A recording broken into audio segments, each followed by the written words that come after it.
Hi everyone, I'm Natalie from the Asian Film Archive.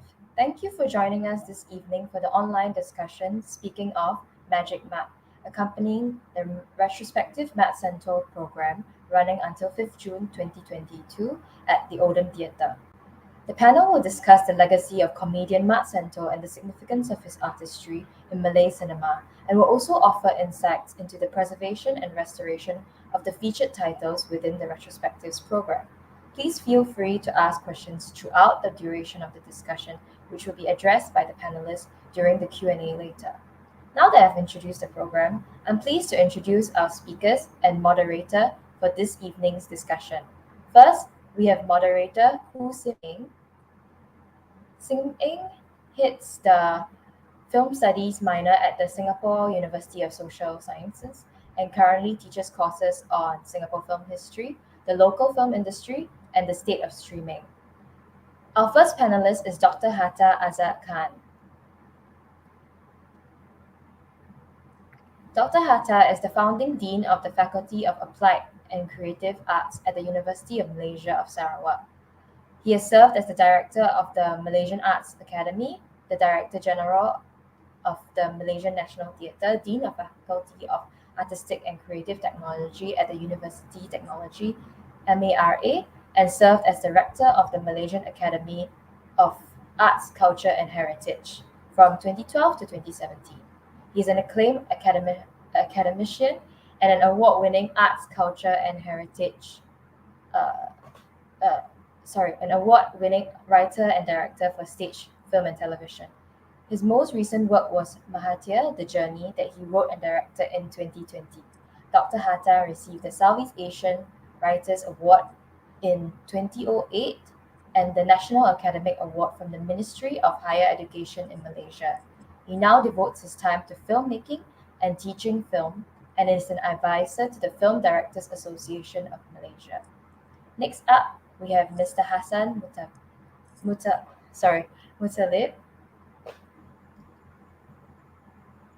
Mr. Hassan is a self-taught artist, designer, animator, writer, and director. He is recognized as a pioneer of Asian animation and has directed public service advertisements, short films, and Malaysia's first feature animation, Silat Legenda.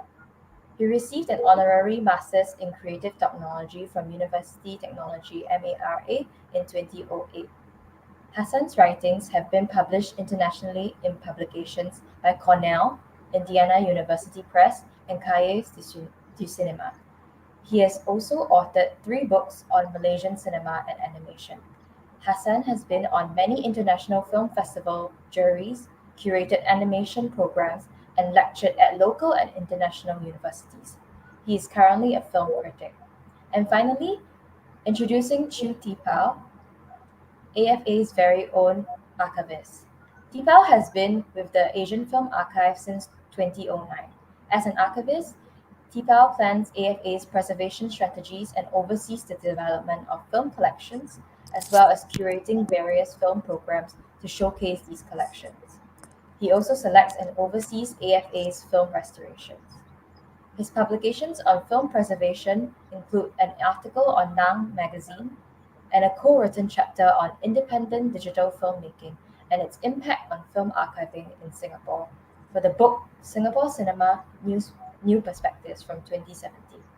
Thank you all for joining us this evening. And now I'll let Sim Eng kick off this conversation.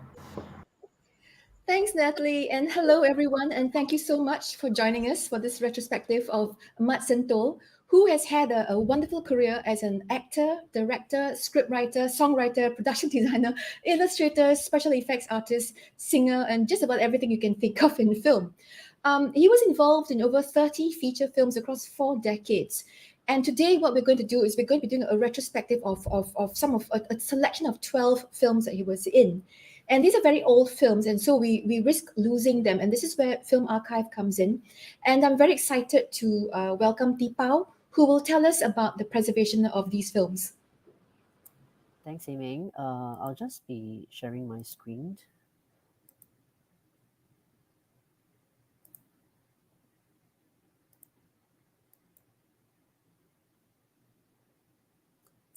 It's all good.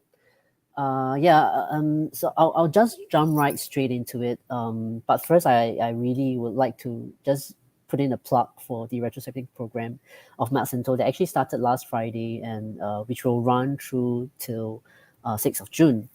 So the screenings are taking place at the Oldham Theatre at the National Archives of Singapore. This is also the first retrospective organized by the Asian Film Archive, which all 12 titles that are featured in the film program are from the AFA collection. And I would just like to begin by giving some background information about the categories Malay Classics collection. So the Asian Film Archive received the donation of all the 16mm and 35mm prints from Cathay Organization for Preservation in 2007.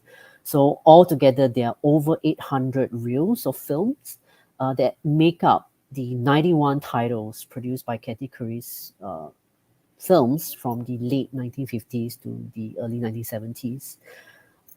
So some of you may be familiar that categories along with the Shaw Brothers Malay Film Production produced more than 300 films during the golden age of Malay cinema in Singapore. But sadly, many of these titles are also lost.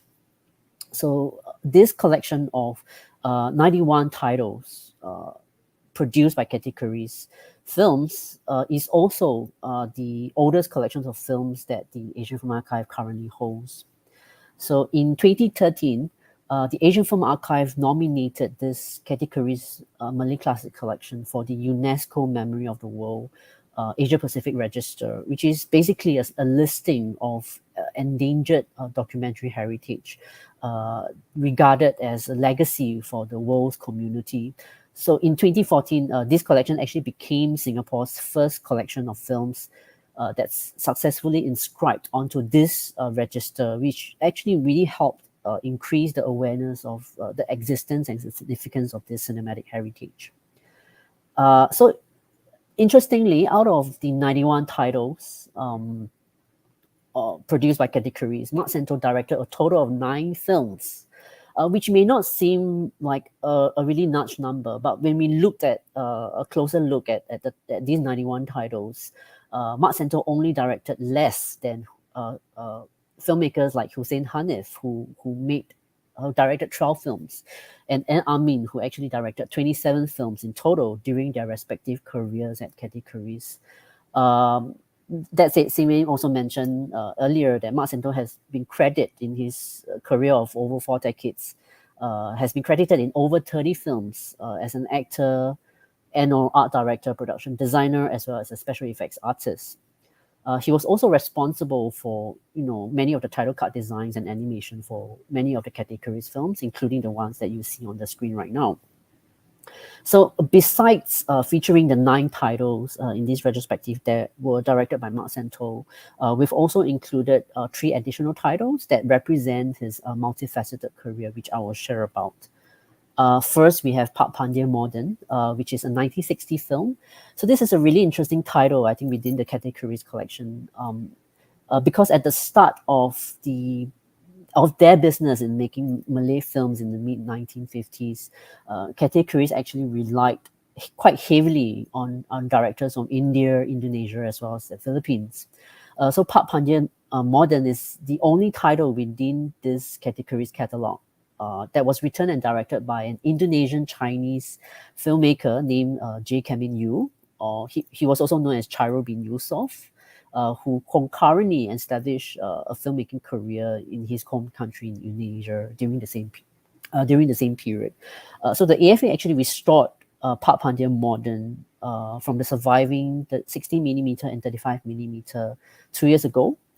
In fact, this film actually turned out to be a rather significant milestone in Maxento's acting career especially, because this is in fact his first principal role in an ensemble cast that included other actors like M. Amin, Wahid Sateh, Ezro Minor, as well as Putih Lawak. Previously, Maxento's acting experience were big parts in films such as Hang Chua and Sumbang Pontianak. So I'd just like to show one of the opening scenes from the film itself.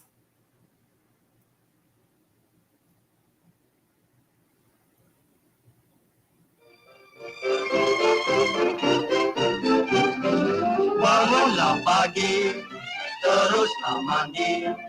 Kita bersama setiap hari, marilah mandi.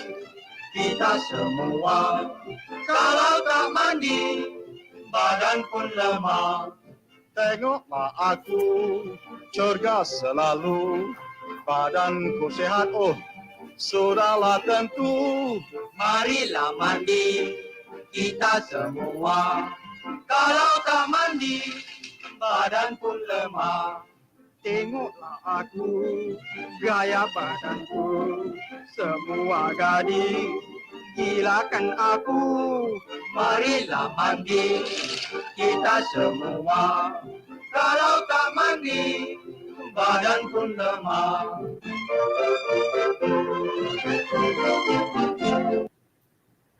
Yeah, and then next we have Matikasu, that was Maxento's directorial debut. The success of this first film in the Mat series actually sparked off 6 more standalone sequels that chronicled the episodic adventures of this character he called Mat. And it was this first film that actually established Maxento's brand of humor and his knack for visual effects. I'd just like to show the opening titles to the film, which I think really encompass the fact that Maxento wore many hats in producing his own films.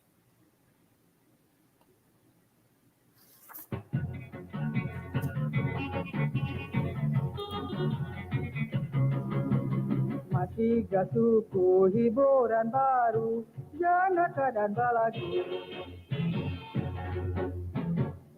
Matikasu cincai oke tau, kini metapia terpiawa. Oh ayah siapa apa ini kebahagiaan pun cerita. Come on everybody, let's enjoy Matikasu show. Duduk dan menung, mata memandang, hatiku sangat senang. Hatiku sangat senang. Hatiku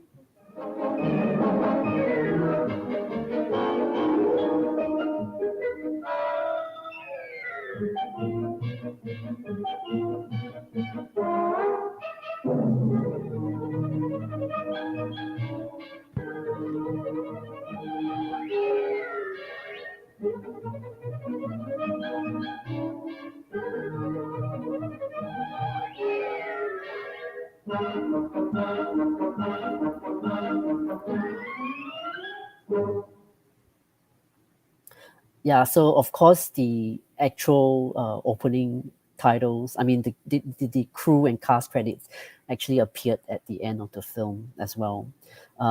Next we have Tiga Potak, which is Three Bald Men, which was Maxento's second film that would see him acting alongside Wahid Satir, another iconic Malay actor who I would consider one of Maxento's long-time acting collaborator since they've been paired in several films in their careers. The story is about 3 unemployed friends, who stumble upon a girl who got lost and wandered into their home during a stormy night. She ends up disrupting the peace in their lives, and afterwards develops a bond with them as they attempt to return the girl to her home. Next, we have Anak Dara, which is not a film that was directed by Maxento. It was directed by M. Amin, also one of the frequent collaborator of Maxento's, which is one of the most interesting roles I feel Maxento has taken in his career, because in this film he took on a very unusual role, which is the role of the main antagonist, but in his usual flair of sort of slapstick antics and humor. So he basically played this mastermind who attempted to frame the female lead, who is the Anak Dara in this case, by making her fiancé believe that she's not a virgin, so that he can have her instead as his second wife.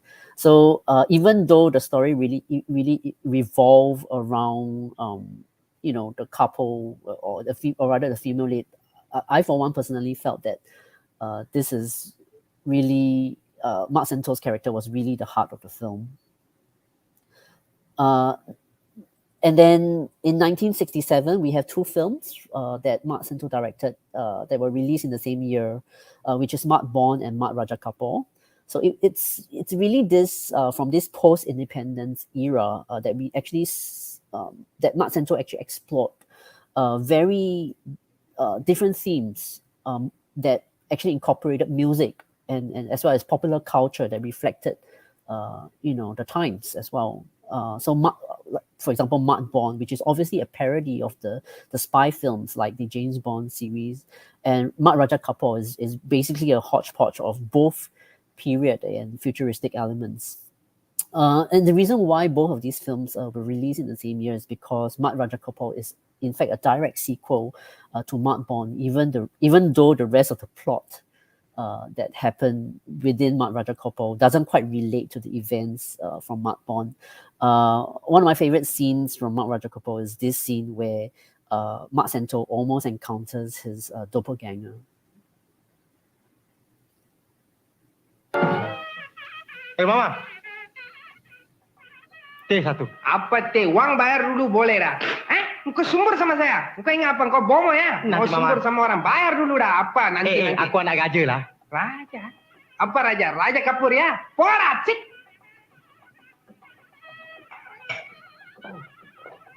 Apa ini orang semua taragon? Apa engkau mana mau saya bayar? Tunggu. Engkau mesti bayar tahu. Rambut panjang ni orang satu sen tak ada guna. Tak boleh percaya. Sana sini Kapoor. Semua lawa beetle kono. Lawa muka macam apa? Cermin tengok dah. Apa yang kau ingat? Cek.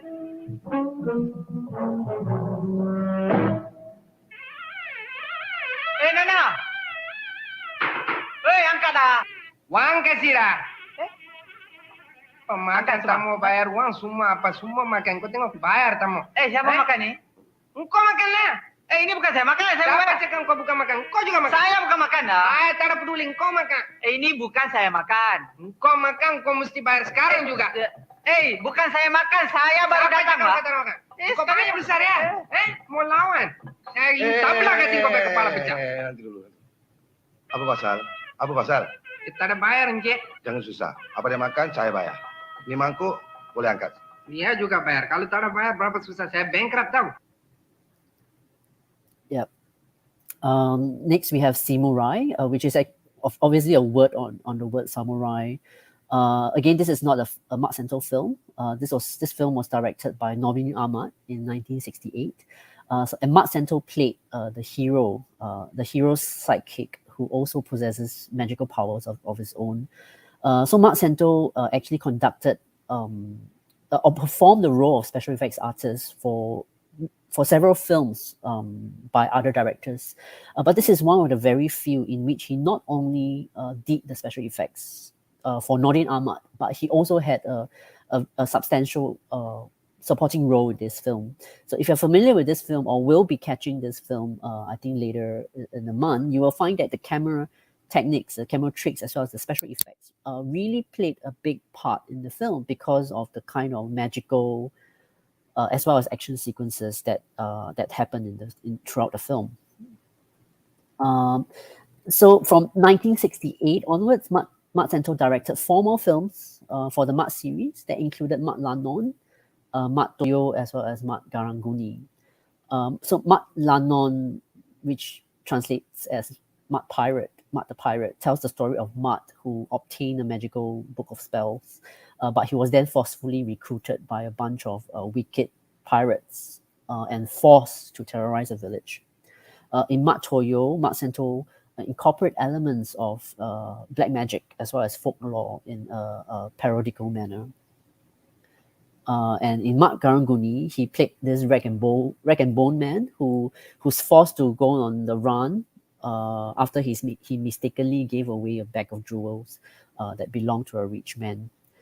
And at this time, in 1968, in fact, we are approaching the final years of the golden age of Malay cinema, as the Shaw brothers had already shut down the Malay film production unit in 1967.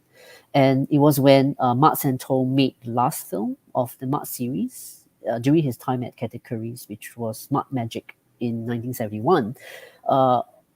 what's interesting about this film is that it's the only title in the categories film catalog that was jointly directed by Maxento, an American magician as well as film actor John Calvert, which actually marked an early creative collaboration between Singapore and Hollywood. So to me, this film really summed up to me how the entire Max film series, in that as a concluding film, the film sort of also broke the fourth wall in its presentation style, and also literally presented a magic show to the audience. So the AFA actually restored this film in 2020 using the sole 60mm film print that it had preserved, and it was also selected. The restored version was selected to be screened at the International Film Festival Rotterdam last year. And I'd just like to play the trailer of the film.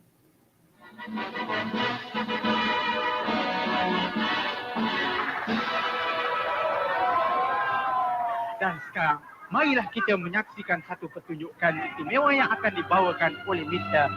John Calvert.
The following year, Maxento wrote and directed Drakula, his only foray into the horror genre, which was really a drastic move away from his usual slapstick comedies.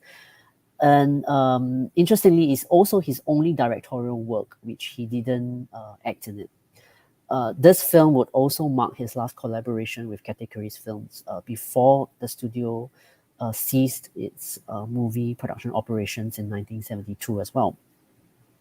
So for me, Drakula was really a surprise, and perhaps his most interesting work, because it was such a slow burn, for me, and I think on a technical level, it was quite atmospheric and rather calculated. Unlike anything that Maxento has done previously in his comedies, and so last year we also made the decision to restore this particular title from a last surviving 60mm print, and we're really proud to be able to present it at this retrospective as well. So I really want to show a clip from the film which I felt sums up the mood of the film.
Maxento left Singapore for Malaysia to begin his own company, Bintang Maju Film, after categories closed down, and he made a few more features and in color, in fact, including films like Mat Tenggek, Mat Spy, as well as a crime drama called Penagih Dada from the late 1970s to the late 1980s.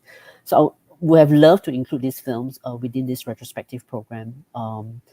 Unfortunately, all that exists from these films today are low quality bootleg copies, incomplete bootleg copies, as well as poor TV recordings. We've not been able to locate any original film elements. So my hope is through the retrospective and continually raising awareness to the works of Maxento, hopefully we will be able to find new leads to the whereabouts of this film. So with that, that's the end of my presentation.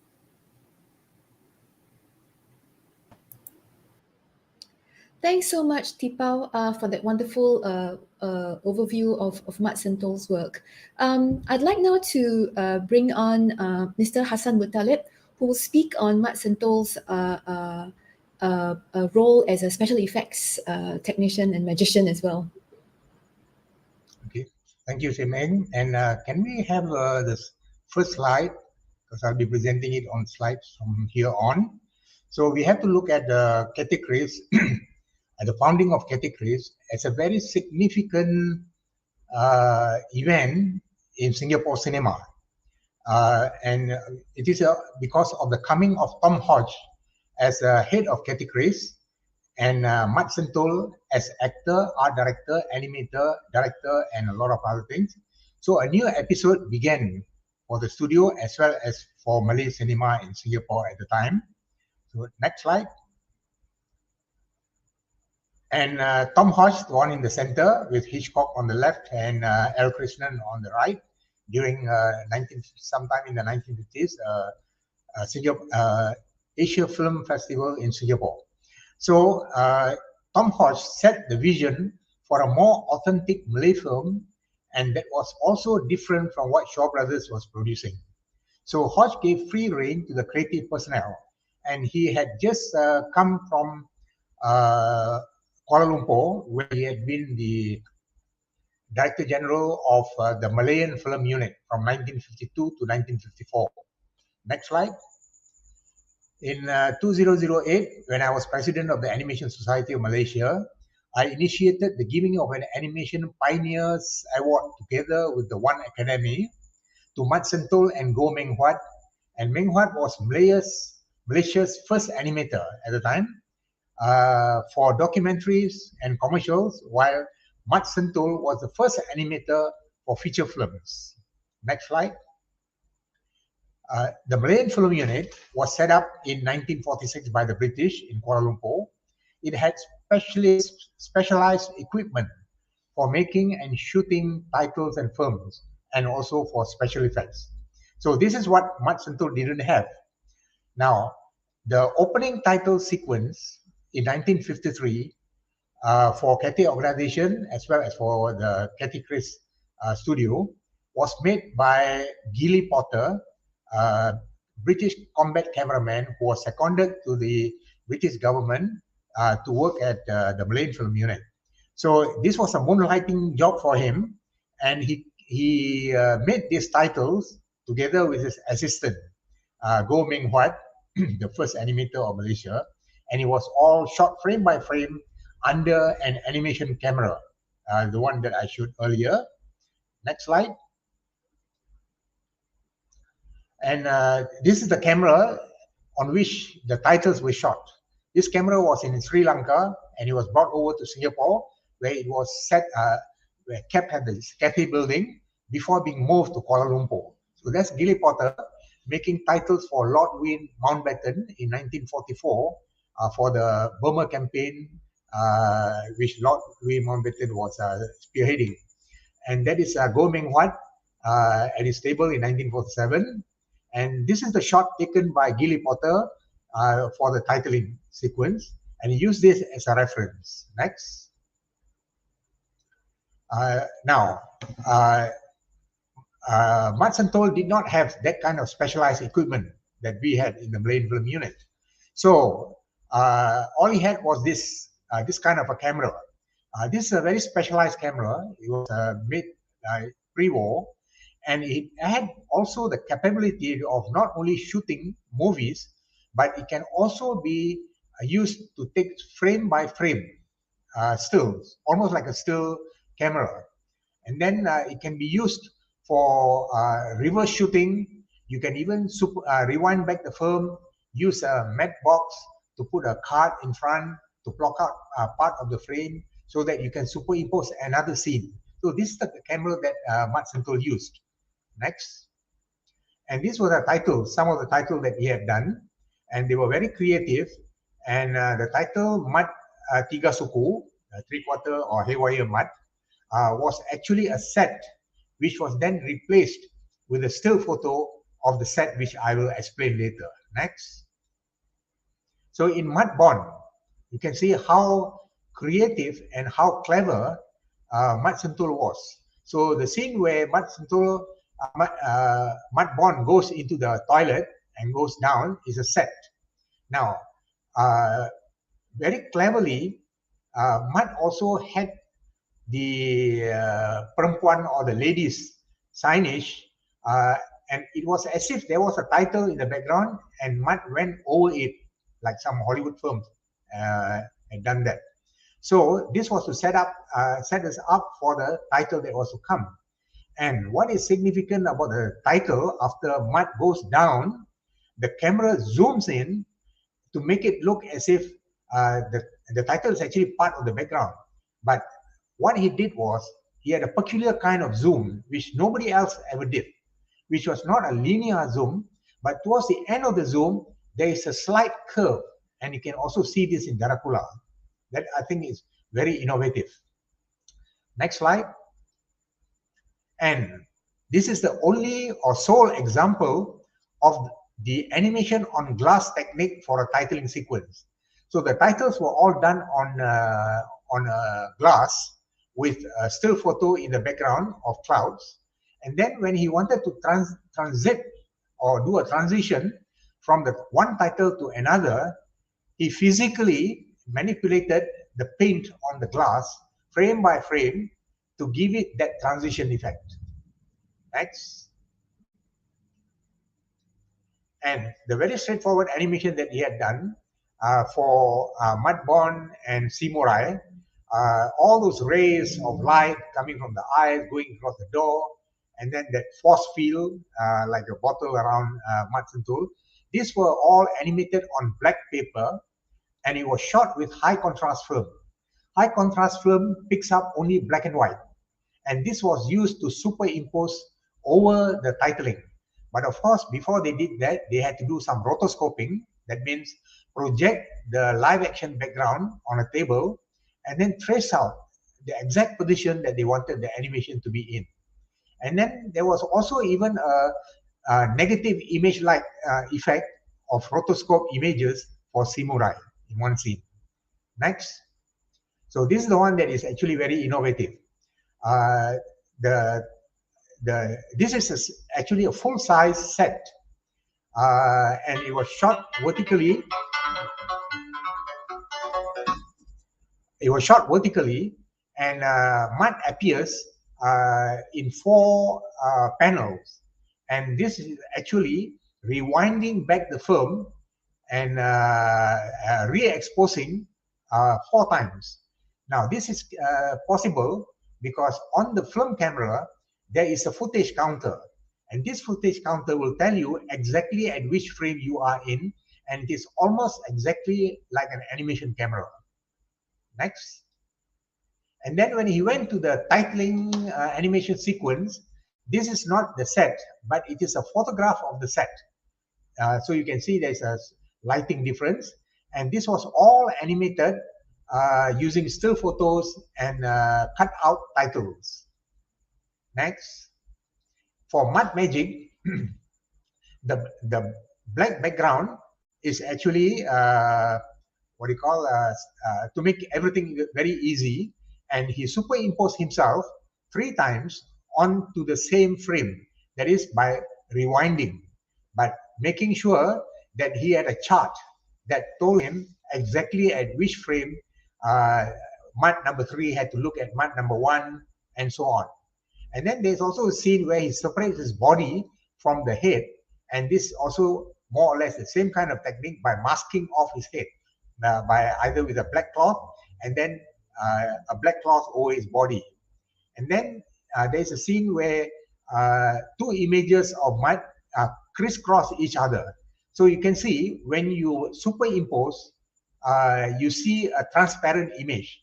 Whereas if you did not want a transparent image, you have to do something called a matte, which is a black tracing of mud, totally black, and you superimpose that before you superimpose the actual picture on him. Then it won't be transparent. Okay, next. And in Mud Bond, the scene where the cars all freeze, he cuts to a still photo, and then he has a cut out car of him, and this was shot separately and then edited together, and he uses like a remote control to make the traffic move again. And then in Mat Raja Kapoor, a very straightforward camera trick where if you wanted to have all the 4 people surrounding this character disappear, all this man in the center had to do was freeze and not move at all, and the 4 actors will move out, and then only he will start acting again. So this is quite straightforward. And in Samurai on the right side, you can see they jump from one part of the set to the other. So they leap up in one, and then there is a swish effect animated, and then they just do a jump while standing on the left.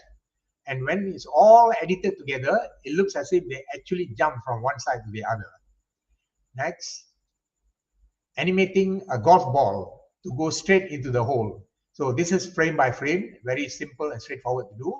A bit more difficult is Samurai, where the rope comes out of the boat and ties itself to this stick in the foreground. Next.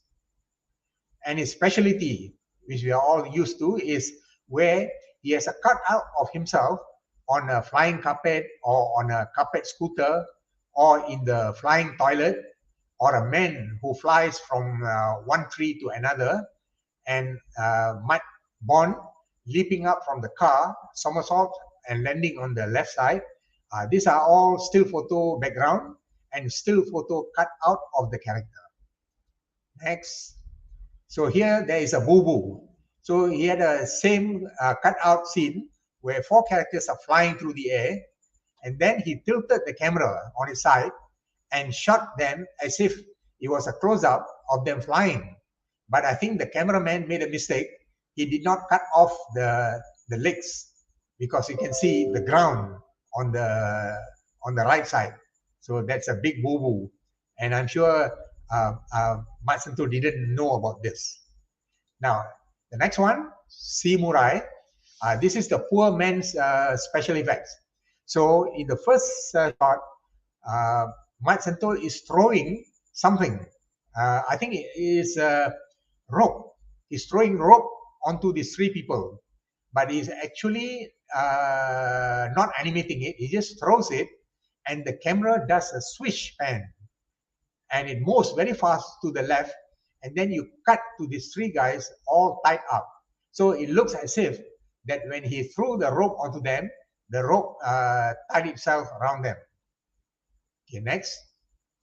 Now I discovered a very interesting thing, that when he did mud magic at the end of the film, so even though earlier he had been working together with John Calvert, and he also showed his specialty through cinema magic, and Calvert showed his magic with his own expertise. But at the end, he pulled a fast one on John Calvert. So now he's on the boat where John Calvert is leaving for the US, and then he wants to go escape from this big-sized woman on the boat, and he wants to buy the small boat that is behind the motorboat of John Calvert. So John Calvert asks for 10,000 and he magically produces the 10,000 through cinema magic.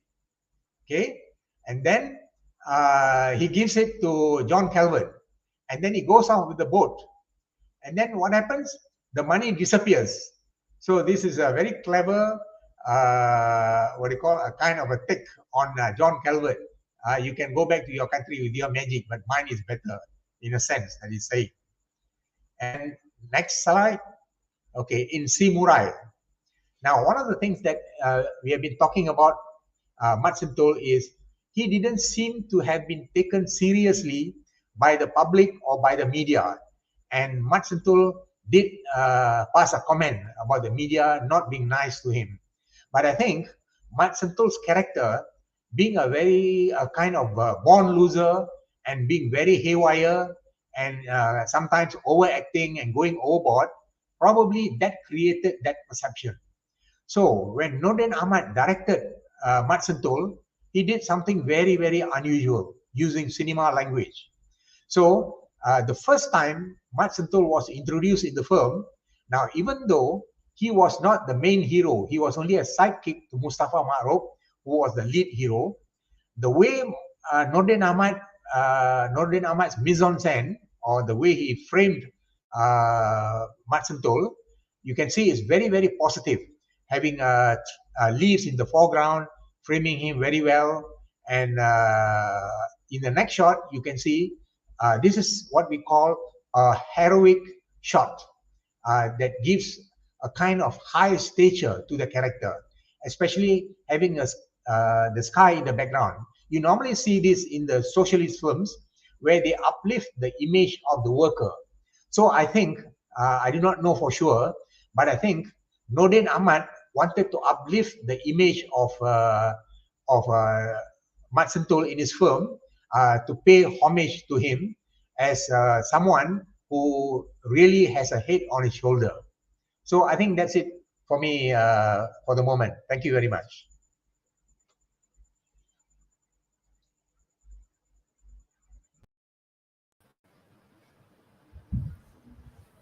Thanks so much, Mr. Hassan, for that wonderful presentation.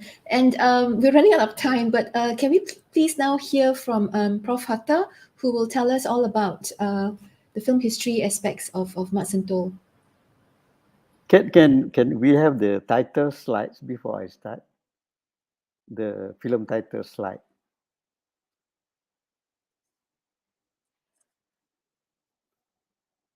Yeah, this is the one. See, I was talking to Mr. Hassan just now that this is only done by Maxento himself.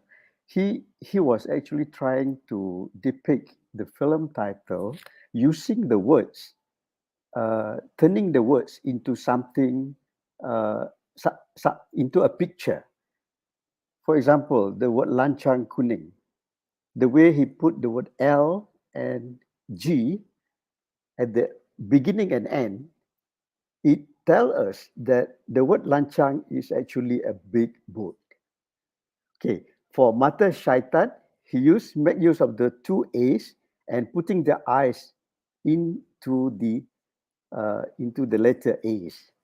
Okay, Mat Bond, for example, cleverly he put the pistol at the letter T for Mat, and it tells us that this is something.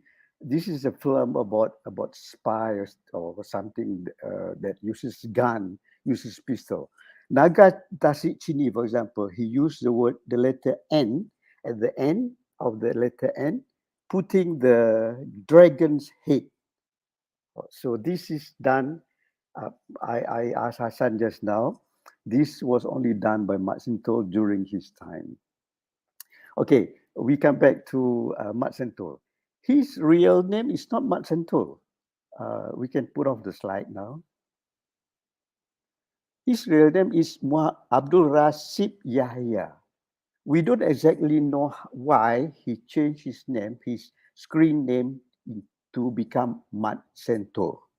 Okay, the word Mat originates from a Malay words coming from either Ahmad, Muhammad, or Mamat. And Sentol is actually a fruit. which tastes sweet and sour. And I think he purposely chose the word mud and Sentol, depicting himself coming from Malay background, because whatever film that he made, his targeted audience was the Malay audience. He tried to understand the Malay mind, the simplicity and everything about the Malay mind, and he made films with the title Mat. Okay, with the title Mat, it depicts either you are clever, you are smart, or otherwise. So if you put the word Mat and followed by something else, by a profession, for example, it can become mud dispatch, mud driver, and things like that. So the word mud here simply means that somebody who is smart, otherwise, or it can also be somebody doing sketchy things, um, a bit crazy, things like that. People has been asking me a couple of times, why is Maxento not being given due recognition for what he has done in the Malay film industry? I think one of the reasons why is because he couldn't be bothered with the way he made things. He wanted to do something crazy, something that pleased the Malay audience, something that can make them laugh. So he's not taking filmmaking seriously, because he has never done any serious role in films.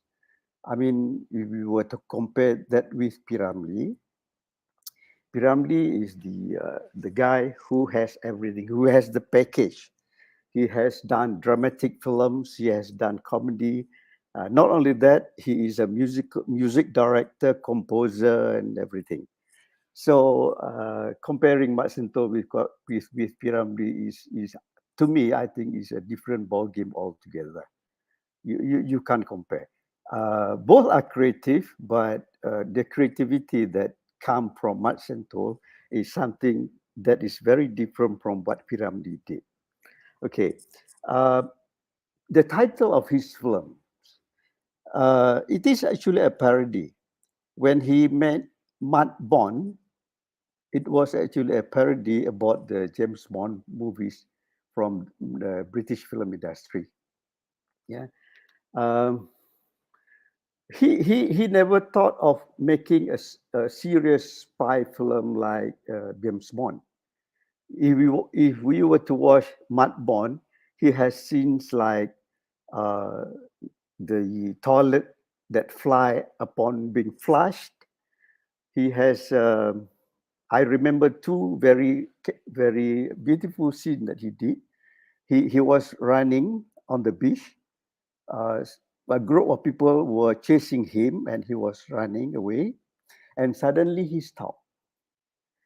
He put his hand into his jacket pocket, and the people who were running after him thought that he is pulling out a gun, a pistol. But what he did was he took out a comb and combed his hair. Yeah.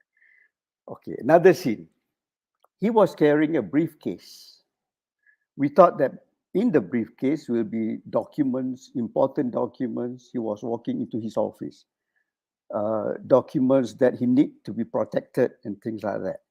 But upon arriving at his office, he sat down at his table, opened the briefcase, and there it was, plates full of rice, curry, gravy, vegetables, and all that.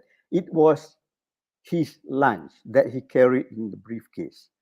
Never mind about the thought of people saying that, oh, it will be a bit messed up carrying the thing in the briefcase, the gravy and everything. But that his magic. No, he doesn't want to say that it's not impossible. He make it possible. Open it up, everything was in order. You see? So again, with the title of his film, he helped.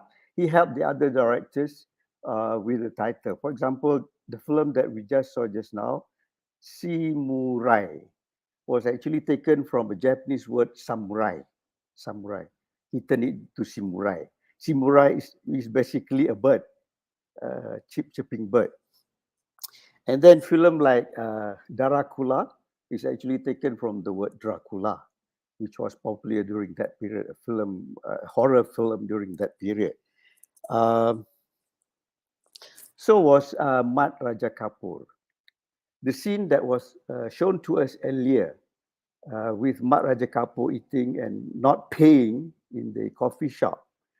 Okay, the word Raja Kapoor originated from Raj Kapoor, because during that period, the Malay film audience was so fascinated by the Indian cinema, the Hindi film, and Raj Kapoor was the household name during that particular period. So what Maxento did was, okay, since you like Raj Kapoor so much, I will give you Mat Raja Kapoor. In Malay, Raja Kapoor means a great liar, a great swindler. We noticed that from the scene that he from the coffee shop scene, he was actually trying to run away. Somebody else who looked like him come in, and the cafe owner asked him to pay the money. So Raja Kapoor simply means a great swindler, a great cheater, a great liar. Okay. Another reason I think that he chose the word Maxento to be his name is because of his, like Hassan said, he is very comedy-like, very sketchy. He liked to entertain people. I remember in Mat Raja Kapoor also, he used to tease, the parody that he used, there was a scene whereby a young girl, so fascinated with the Hindi cinema, with the Hindi, trying to speak Hindi song, trying to sing Hindi song, and he was riding pillion on a bicycle, cycle by a Punjabi. And Mat Sentol himself played the character Punjabi. So this is all the thing that he did to tell the Malay audience, film audience during that period, during his time, that I can make you laugh by looking at all those scenes. And that's what he did. I remember when he was filming, I think it was Mat Tengge in Kuala Lumpur, in Chokit Road, Kuala Lumpur. His genius idea, he was filming a crowd scene in that area, in Chokit area. And when he filmed the scene, he was the only character who walked backward. The rest were normal, walking forwards and things like that. But during the editing, what he did was he reversed that scene. He reversed the film. So what we saw on the film was he was the only person in that scene walking normally, and the rest of the crowd were walking backwards. It was fantastic. It was so funny. And it came from Maxento. I happened to meet him when I was in UITM several years ago, thanks to J. Hassan for making things possible. I wanted to introduce him to the young film audience, to the young film people, to the young students, because I believe that young filmmakers these days, young film students, they don't know much about him. They don't know much about the previous masters who gives them films like all the March series that we saw. So our intention, me and Hassan, was to introduce Maxento to the young students. And mind you, some of them don't even know him. Until now, I believe that some of them don't even know who Maxento is. So I would like to thank the Film Archive, Asian Film Archive, for making this event possible, showing his films again for the crowd. And you are doing good. You are doing a good job, a good start. Thank you. Thank you so much for that wonderful roundup of Maxento, Prof. Hatta. And I think we can have everybody back now in the stream. And I think what I'm hearing from all this is just how clever Maxento is, isn't it? I mean, with very little equipment, in fact, no sophisticated equipment sounds like, just black paper, pens and pencils, Yeah. and clever camera work. And he was self-taught. Yes, he was self-taught. Yeah, so I'm just wondering, with that sort of creativity, how much control did he have? How much creative control did he have at categories? Do you know? Yeah, Tom Hodge normally gives free rein to everyone. The same thing that he did when he was playing film unit. He came and told everyone, I don't know anything about film, but after you have made it, I will tell you what needs to be taken out or modified. So he must have given free rein, and he wanted to send Sentol to Germany to study animation. But for some reason, Sentol didn't want to go. But one thing that I believe he cannot do was he doesn't have the support, the team that understand what he was trying to do during that particular period. So he was basically working alone. He doesn't have the team. I believe that in order for him to fully develop the kind of animation title that he did, he need to be supported by a great team. That When was what is lacking. when you say team, Prof. Hatta, do you mean that he didn't have technical support, or that he didn't have? Yeah, people who help him to draw, people help him with the lightings and so on. You see, there was a scene in Drakula, in Drakula with Ahmad Jais looking through the window when he heard the sound. I mean, to me, even though it was a night scene, but the whole scene was filmed with just one spotlight. So I also believe that he lacked equipment, as well as probably the budget was very little given to him, even though the freedom was given to him, but the supporting elements were not there. Why was that? Is it because Cathay Chris was just no money? He was working at the time when they were starting to really reduce their output, or is it because he didn't have nobody took him seriously because he made parodies? Why did he not have that sort of support that he should have had? Yeah, something for us to ponder. Why didn't he get all the money? Because when he was being so creative, I believe that during those days, the whole film market was being controlled by Shaw Brothers. It depends on how much money they can make distributing and exhibiting the film. I believe that Piramli Film make more money for the studio, and he was given all the freedom and support. And I think it makes more money than what Maxento did with his Mats film.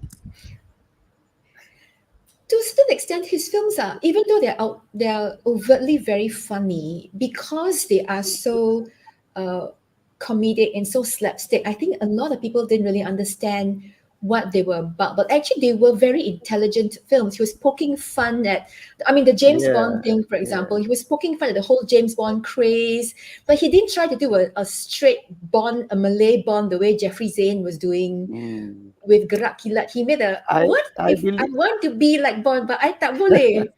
I believe that during those period, the films were character-based. People were looking at characterization more than anything else. What Maxento was trying to do was a bit ahead of his time. Yeah, people were not crazy about animation film. People were not crazy about special effect in film. What more if it looks very, very rough? And those days, that was the reason why the Bujang Lapuk series were the main hits, because it was character driven. People were looking at character, funny lines, punchlines, and things like that. They were not looking at something special effect like what Maxento did. That probably Yeah, one of the reasons. outwardly comedians are not comedic. They are very serious people. So Yeah. Maxento, I think, is very He was not comedic. serious enough to make comedies. Yeah, yeah, and he was very comedic in his mind. And he Yeah. wanted to put that on the Yeah. screen. And I think Yeah. one word can describe what he has been doing. Surreal. Things are really, really surreal. Suddenly something is happening. And you notice that in one film, was it Mat Raja Kapoor, there is this strange man wearing snorkel and flippers and going around rolling a tire. What is he doing in the story? Yeah. He's like the David Lynch of his time. He's got ants coming out, the kind of thing. I think he was definitely, I agree. I think he was a man ahead of his time, which leads me to another question. Was this also, why was he just not as, at one point you mentioned that even Nordin Ahmad felt that he had to portray him in a heroic light. It's like as if there was a perception even then that he wasn't appreciated enough. And he had an outburst at some point at a media event where he said, I've been waiting 40 years for this, and somehow that got him into even more trouble. Do you know why? Was he popular? Was he unpopular? What was going on back then? Yeah, I think he never shared his ideas with people, or maybe he didn't have many close friends. And he always kept to himself, because he's a thinker and he doesn't care for mixing around with people who are the higher ups. Especially, he was not that kind of person, and he was fed up with the media probably looking down upon him. And even when he came to Kuala Lumpur to a film fest, he was on stage making a joke and he was abruptly cut off by the MC. So all these things build up in him. But I think he's having a bit of a moment now. I've been finding a lot of stuff on him online, and he's been getting visits from ministers and things. So I think, what do you think is making people appreciate this amazing, multi-talented man now? I think what we should do is we have to rescreen his films, especially on television, so that people get to know him, get to understand him better. I mean, comparing his film to that directed by P. Ramlee, P. Ramlee's film like Bujang Lapuk, Labu Labi, and so on were being screened on television more times than his film. His film is lost. That's another reason why young filmmakers these days doesn't know Maxento, because they haven't watched his films. So I believe that we should screen more of his film on television these days. I think some of the veterans in Singapore are upset that P. Ramlee was being over-publicized. So always P. Ramlee this, P. Ramlee that. And a friend of mine, an academician who has died, one of his students went over to interview one of the veterans. And he had nothing good to say about P. Ramlee. And maybe even Maxento was feeling that he has never expressed it. But I would think he too must have been affected in some way, that nobody talks about him the way they talk about P. Ramlee. Okay, on that note, I believe we have some questions. Oh, what was the crew response to having John Calvert on set? Respond to having John Calvert on set. Does anybody know?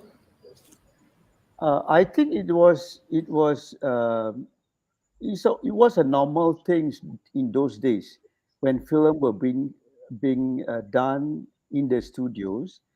Malay film production, for example, invited not just Malay directors. It was started by the Indian directors, and then they brought in Filipino directors. They brought in Indonesian directors. So I think by having John Calvert, it was not something very new to them. They were being exposed to foreign directors before that. So I think it was not an issue. Yeah, I think the crew must have been really excited to have Masaleh appearing on stage at the time, because that was still the 1960s. Huh? Now, John Calvert was a very good sport, I must say. You know, if you are a magician like him, you don't want anyone to upstage you, isn't it? But he allowed. So when Maxento went to see the magic show in the hall, when John Calvert asked for a volunteer, the first person to jump up on stage was Maxento. And then Maxento did his own magic, and John Calvert was surprised. And then he found out that he was working in a film studio, and he said, "I would like to visit." And he came over to visit, and I think must have met Tom Hodges, and then they talked about on the spot about making a film together about magic, using the word mud again, mud magic. So that's probably what happened, and the crew must have enjoyed it. Yes, yes. And Maxento also was wonderfully shameless. I mean, he came on set wearing that bikini and feathers. And there were lots of not so politically correct moments in the film, isn't it? Yes, yes. Okay, I think we have another question coming up now. Can we consider the cinema Maxento as the third cinema for its originality? I realize some of his films highlights the national issue with the Malay people, but he was doing it with parody and satire. I think, yeah, we should consider, because as I mentioned earlier, he understands the Malay mind quite well. He understands what tickles the Malay audience in that particular period. So he was basically highlighting some of the national issues with the Malay people during his time. The only thing that he chose to do it in his own way. He doesn't want to be serious about it. He doesn't want to turn it into a very dramatic moments and things like that. He chose to do it in a sketchy way. He chose to do it in a simple way. He chose to do it to make people laugh. And that is his choice.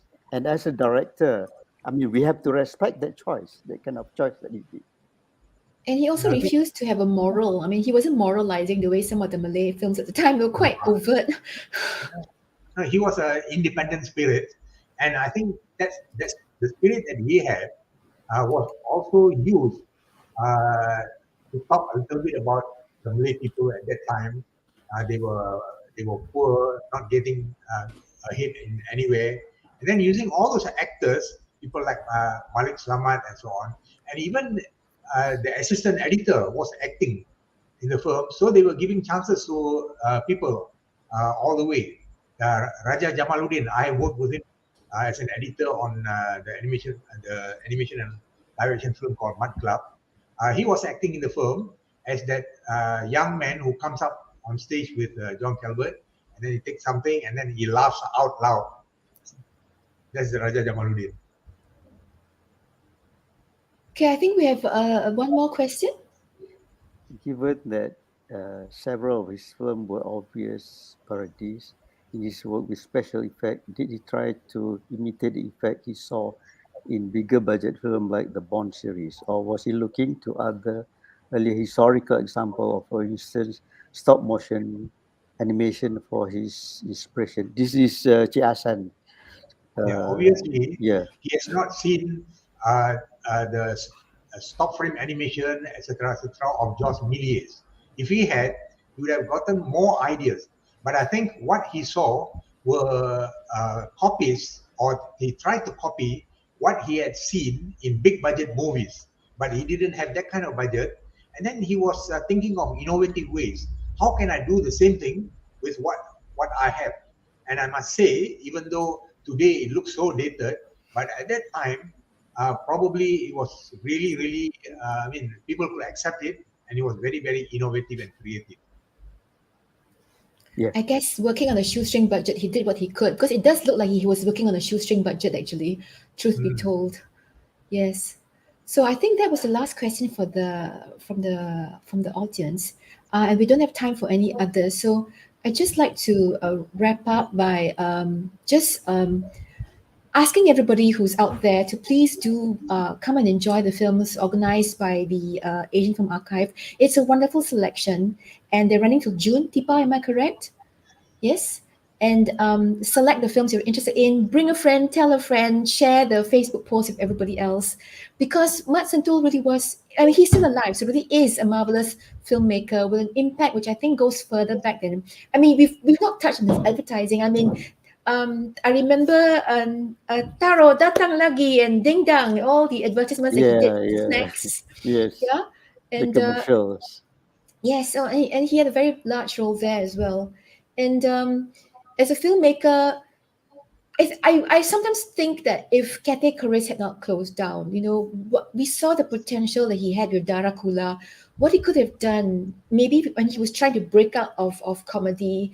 And I think it's significant that he chose not to act in that film, because maybe he knew that, as a comedian, he would have taken away from the effect of the horror that he was trying to achieve. But that film, as you say, Deepa, was really very atmospheric. He could accomplish a lot. And maybe he could have done a lot more if he had the time and the means, and if circumstances had worked out. So, but we have those films still now, 12 wonderful films in the AFA collection, and please do go out and watch them. So thank you so much, Prof. Hatta. Thank you so much, Mr. Hassan, and thank you so much, Deepa. And thank you to AFA for organizing this wonderful They're doing a great retrospective. job. Yeah. Thank you. Thank you.